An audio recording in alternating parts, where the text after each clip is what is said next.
क्या आपने कभी सोचा है कि एक साधारण सा पौधा जिसे लोग नशे की चीज मानते हैं, वो आपको ब्रह्मांड की सीमाओं से परे ले जा सकता है? क्या कोई ऐसा बीज है जो नशा नहीं बल्कि ज्ञान की चाबी हो सकता है?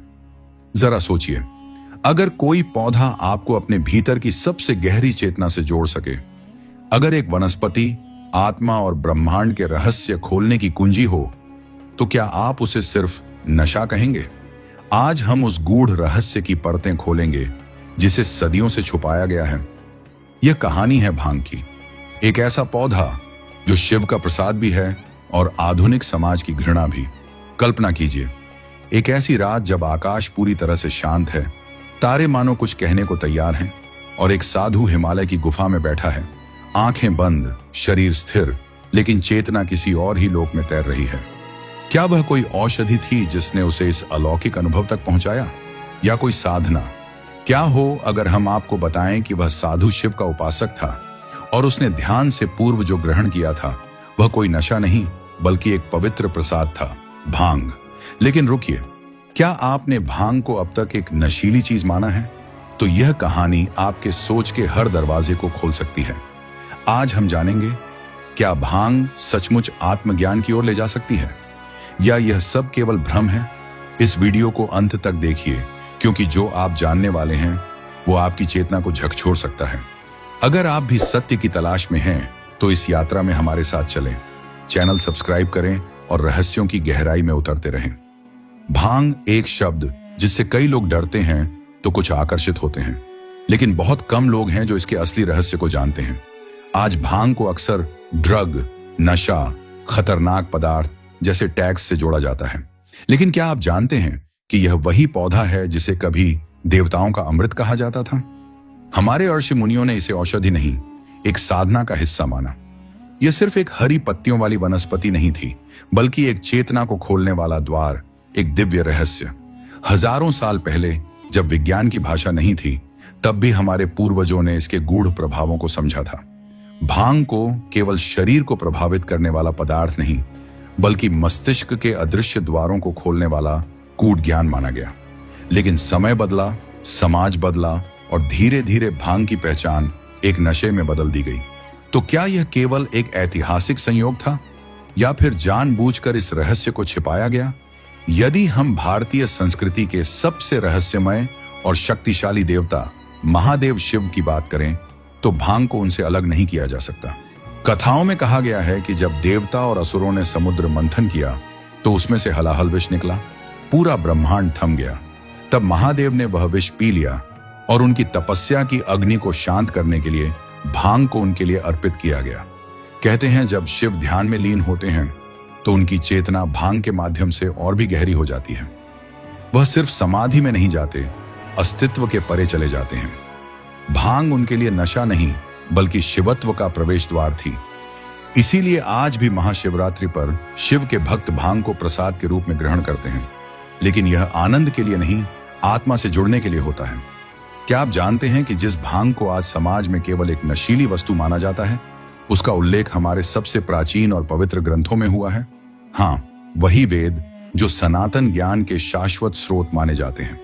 अथर्व वेद, जो चिकित्सा, तंत्र और रहस्यमय शक्तियों का भंडार है, उसमें भांग को एक पवित्र पौधा जो भय, चिंता और रोगों को हरता है के रूप में वर्णित किया गया है। यह केवल एक औषधि नहीं बल्कि दैवीय आशीर्वाद के रूप में प्रतिष्ठित थी। इसमें कहा गया है कि भांग मनुष्य की चेतना को शुद्ध करती है और आत्मिक उन्नति का मार्ग प्रशस्त करती है। ऋग्वेद में जिस सोम रस का बार बार उल्लेख मिलता है, उसे लेकर कई विद्वान मानते हैं कि वह कोई और नहीं बल्कि कैनबिस या उससे संबंधित कोई औषधीय संयोजन हो सकता है। सोम को अमृत कहा गया, वह पदार्थ जिसे देवता स्वयं पीते थे और जिससे अलौकिक शक्तियां जागृत होती थीं। वहीं तंत्र ग्रंथों में भांग का उपयोग विशेष रूप से ध्यान, साधना और मंत्र सिद्धि के लिए किया जाता था। कई तांत्रिक अनुष्ठानों में भांग को प्रसाद के रूप में प्रयोग कर साधक स्वयं को भौतिक जगत से मुक्त करते थे, ताकि चेतना को ब्रह्मांडीय ऊर्जाओं से जोड़ा जा सके। स्पष्ट है, भांग केवल एक वनस्पति नहीं थी, बल्कि एक प्राचीन, गूढ़ और आध्यात्मिक उपकरण थी, जिसे समझने के लिए ज्ञान और अनुशासन की आवश्यकता थी। भांग को लेकर अगर आप यह सोचते हैं कि ये केवल भारत की परंपरा में रही है, तो आप गलत हैं। दुनिया की प्राचीनतम सभ्यताओं मिस्र, चीन, तिब्बत, मेसोपोटामिया और मध्य एशिया में भी इसका प्रयोग रहा है।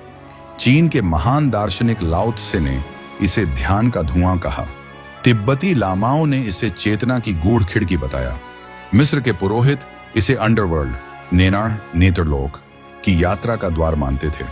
अमेरिका के इंडियन शमैन इसे आत्मिक सफाई का औजार कहते थे। ये सभी परंपराएं अलग थीं, लेकिन सबने एक बात को माना, यह पौधा केवल नशा नहीं, ये एक रहस्य है। हमारा मस्तिष्क एक रहस्य है। उसमें ऐसे तंत्र और रसायन हैं जो हमारी चेतना, अनुभूति और अनुभव को नियंत्रित करते हैं। भांग, विशेषकर इसके तत्व थीसी और सीबीडी, हमारे एंडोकैनाबिनॉइड सिस्टम पर कार्य करते हैं। ये वही प्रणाली है जो सुख, ध्यान, नींद और अनुभूति को नियंत्रित करती है। कुछ न्यूरोसाइंटिस्ट्स मानते हैं कि भांग का सूक्ष्म उपयोग पिनियल ग्लैंड, जिसे तीसरी आंख कहा जाता है, को सक्रिय कर सकता है। यही ग्रंथि ध्यान और अंतर्ज्ञान का द्वार है। जब कोई साधक ध्यान की गहराई में जाता है, तब मस्तिष्क की थीटा और डेल्टा तरंगें सक्रिय होती हैं। भांग कुछ हद तक इस अवस्था को सहज बना सकती है, परंतु क्या इसका मतलब यह है कि हर कोई भांग के माध्यम से समाधि में जा सकता है? बिल्कुल नहीं। क्या आपने कभी सोचा है कि ध्यान की गहराइयों में जाने के लिए कोई रहस्यमय मार्ग हो सकता है? क्या भांग केवल आनंद का माध्यम है, या यह उस शून्य की ओर ले जाने वाला द्वार है जहां आत्मा और ब्रह्म एक हो जाते हैं? क्या यह वही रहस्यमयी कुंजी है जिसे साधकों और तांत्रिकों ने सहस्त्राब्दियों से अपने भीतर के ब्रह्मांड के द्वार खोलने के लिए प्रयोग किया? यह सवाल सामान्य नहीं है। ये प्रश्न हैं उस चेतना के द्वार के, जिनके उत्तर केवल वही पा सकता है जो अपने भीतर उतरने को तैयार हो।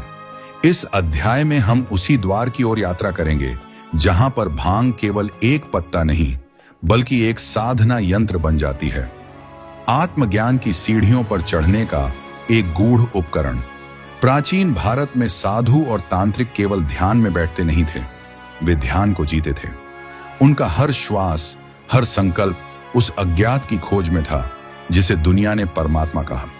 ऐसे साधकों के लिए शरीर केवल एक यंत्र था और मन एक दीवार।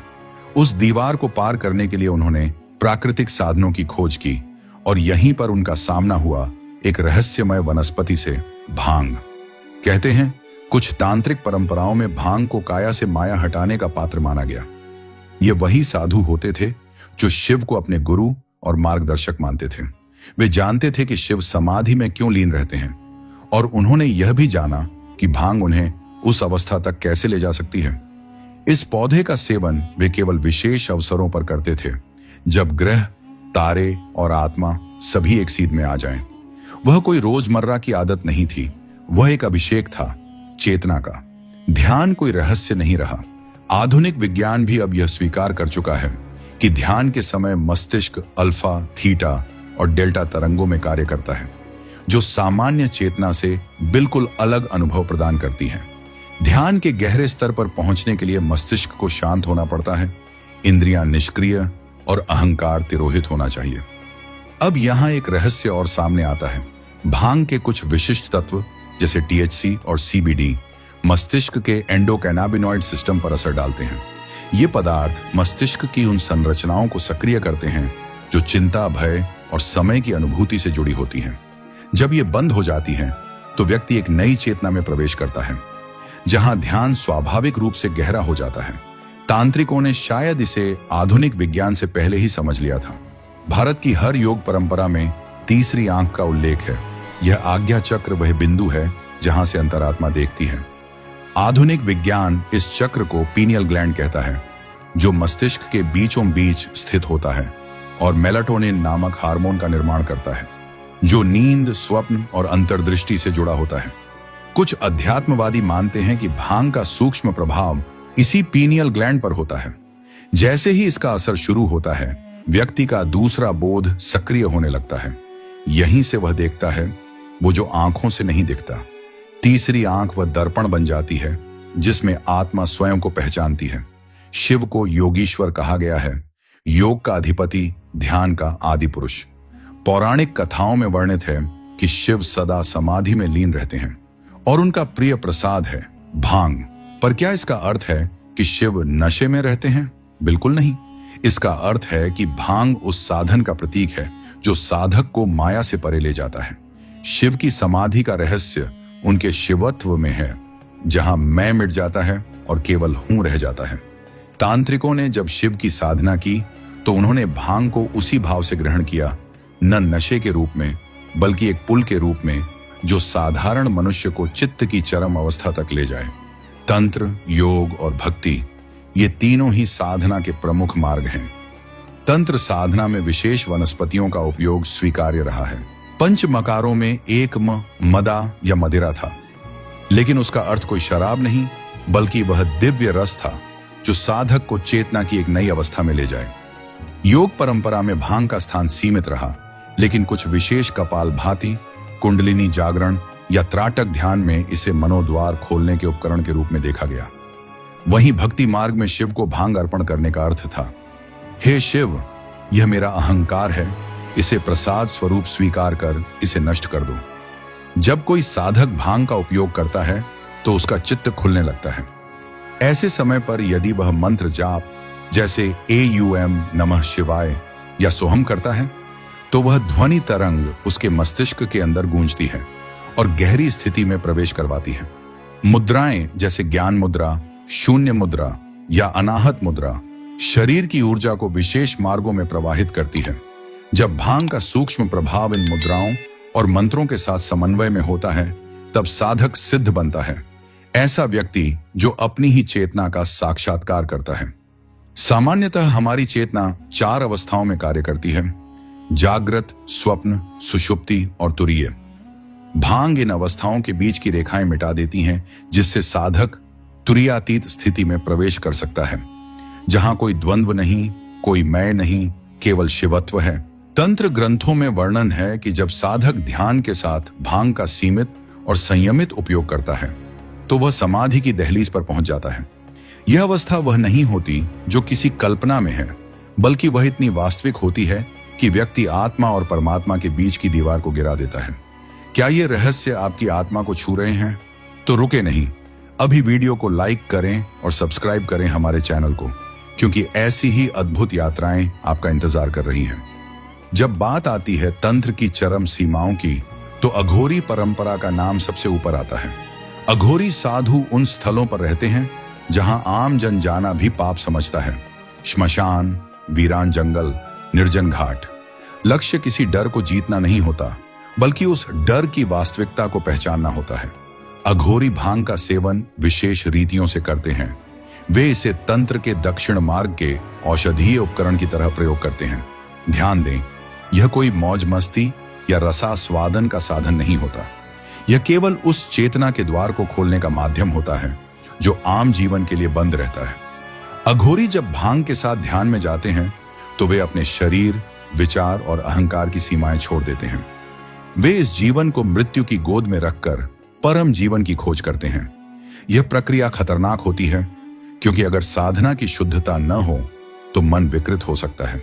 इसलिए यह मार्ग केवल उन्हीं के लिए होता है जो आत्मा के गहन रहस्यों से टकराने को तैयार होते हैं। भारतीय तंत्र और योग में एक गूढ़ सिद्धांत है, नाद योग। यह वह साधना है जिसमें ध्वनि को साधन माना गया है। AUM की ध्वनि को ब्रह्मांड की मूल ध्वनि कहा जाता है और इस नाद के माध्यम से चेतना के स्तरों में प्रवेश संभव है। जब कोई साधक भांग के प्रभाव में होकर नादयोग करता है, जैसे बीन की धुन, डमरू, घंटी या विशेष बीज मंत्र, तब उसकी चेतना उस ध्वनि के साथ यात्रा करती है। उस समय शरीर और मस्तिष्क के सारे बंधन ढीले हो जाते हैं और वह ध्वनि में समाहित हो जाता है। नाद तब केवल श्रवण का विषय नहीं रहता, वह एक अनुभव बन जाता है। एक रहस्य यह भी है कि भांग का गहन प्रभाव समय की अनुभूति पर पड़ता है। वैज्ञानिक भी मानते हैं कि थीसी जैसे यौगिक मस्तिष्क के टेम्परल लोब्स पर असर डालते हैं, जिससे व्यक्ति को समय धीमा, ठहरा हुआ या विस्तार लिए प्रतीत होता है। योग शास्त्र में समय का पार होना ही कालातीत अवस्था कहलाती है। इस अवस्था में साधक को लगता है जैसे वह अतीत, वर्तमान और भविष्य तीनों को एक साथ देख रहा है।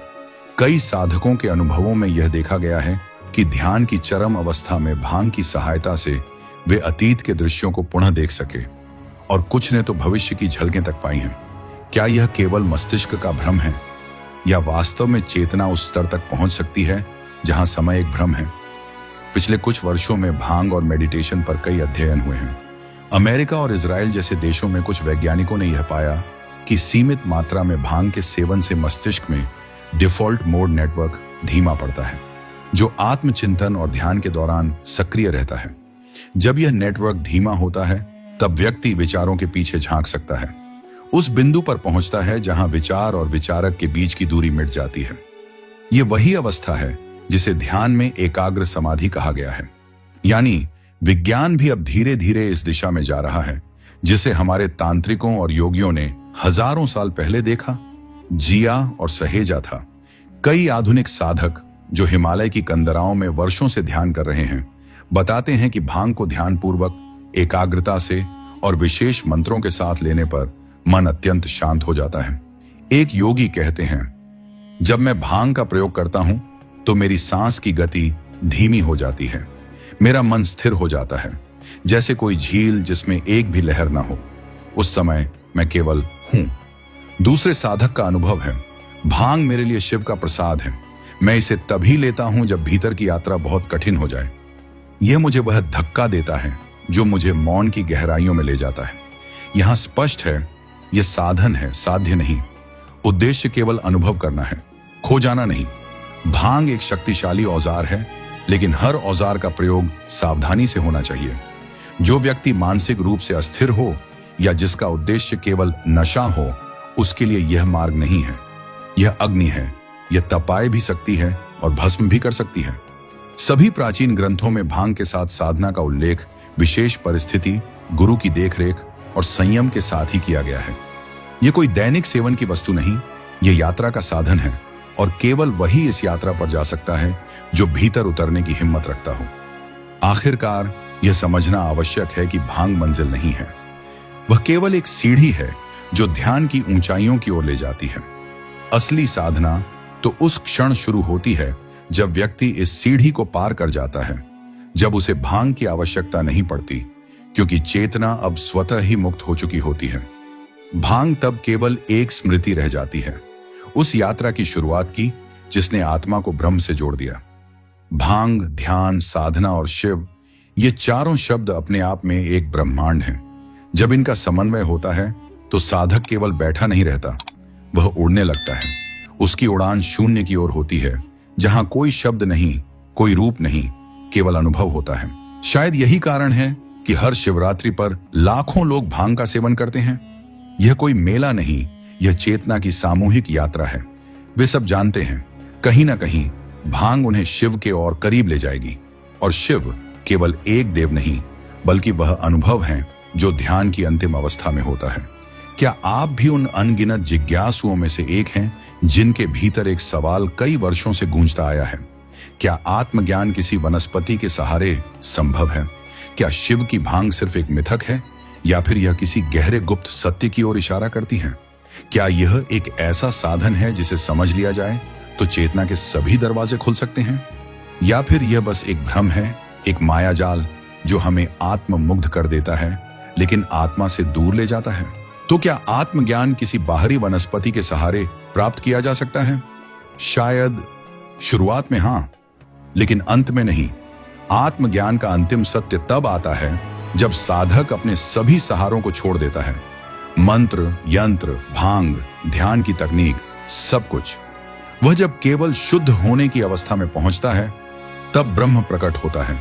इसलिए भांग को लेकर यह कहना उचित होगा, यह उस द्वार की कुंजी हो सकती है जहां से यात्रा शुरू होती है, लेकिन वह यात्रा उसी दिन पूरी होती है जब साधक उस कुंजी को पीछे छोड़ देता है। अब प्रश्न यह नहीं रह जाता कि भांग सही है या गलत। प्रश्न यह है, क्या आप इसके लिए तैयार हैं? क्या आप वह साहस रखते हैं जो माया के पर्दों को चीरकर ब्रह्म से मिलने के लिए चाहिए? क्या आप वह अनुशासन और विवेक रखते हैं जिससे इस वनस्पति को औजार की तरह उपयोग कर सकें, न कि नशे की लत में फंस जाएं? यह रहस्य आपके भीतर है। और इस वीडियो का अंतिम प्रश्न भी, क्या आप उस साधक की तरह हैं जो बाहरी साधनों को छोड़कर अंततः स्वयं की आत्मा से जुड़ता है, या फिर आप अभी भी भ्रम और ब्रह्म के बीच झूलते हुए एक उत्तर की तलाश में हैं? अब जब आप इस रहस्य की गहराइयों तक पहुंच ही चुके हैं, तो अगली यात्रा के लिए तैयार रहिए। इस वीडियो को लाइक करें, चैनल को सब्सक्राइब करें और जुड़िए बियॉन्ड द इमेजिनेशन के साथ, जहां हर ज्ञान का बीज एक नया ब्रह्मांड खोलता है। अपने विचार कमेंट में जरूर बताएं, और यदि यह रहस्यपूर्ण यात्रा आपको भीतर तक छू गई हो तो इस ज्ञान को औरों तक साझा करें, क्योंकि शायद कोई और भी है जो इन शब्दों में अपना मार्ग ढूंढ रहा है।